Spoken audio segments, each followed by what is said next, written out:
नमस्कार, मैं श्वेता आपका सोना न्यूज टीवी में स्वागत करती हूं। तो चलिए रुक करते हैं आज की प्रमुख खबर पर। अवैध खनन मामले में ईडी ने फिर कसा शिकंजा, 30 लोगों को भेजा गया समन, ये है कनेक्शन। अवैध खनन मामले में आर्किटेक्ट विनोद सिंह ने ईडी सोमवार को पूछताछ करेगी। दूसरी ओर ईडी ने पत्थर कारोबारी खुदानिया बंधु सहित 30 लोगों को एक साथ पूछताछ के लिए समन भेजा है।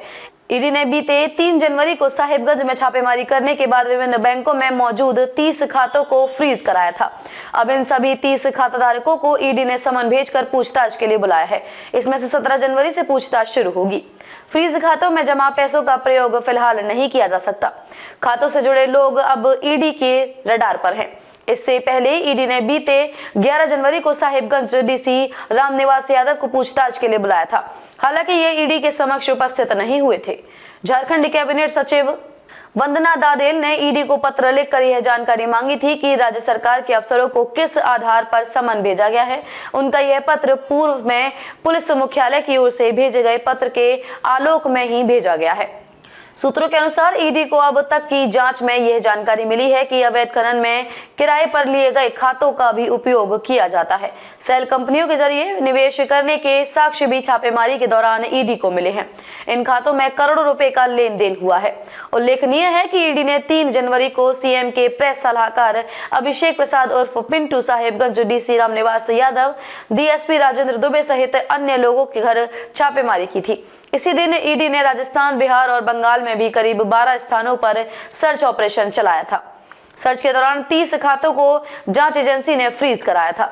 इसके अलावा सर्च ऑपरेशन में साहिबगंज डीसी रामनिवास यादव के कैंप कार्यालय से 7.25 लाख 9 mm के 19 कारतूस, .380 mm के 2 कारतूस और .45 के 5 खोखे भी मिले हैं। बड़े पैमाने पर दस्तावेज भी जब्त किए गए हैं। झारखंड में 1000 करोड़ अवैध खनन मामले की जांच के सिलसिले में 3 जनवरी को छापेमारी के बाद ईडी की ओर से इस बात का खुलासा किया गया है कि साहिबगंज में 1250 करोड़ का अवैध खनन हुआ है। अवैध खनन जेल में बंद पंकज मिश्रा के इशारे पर किया गया है।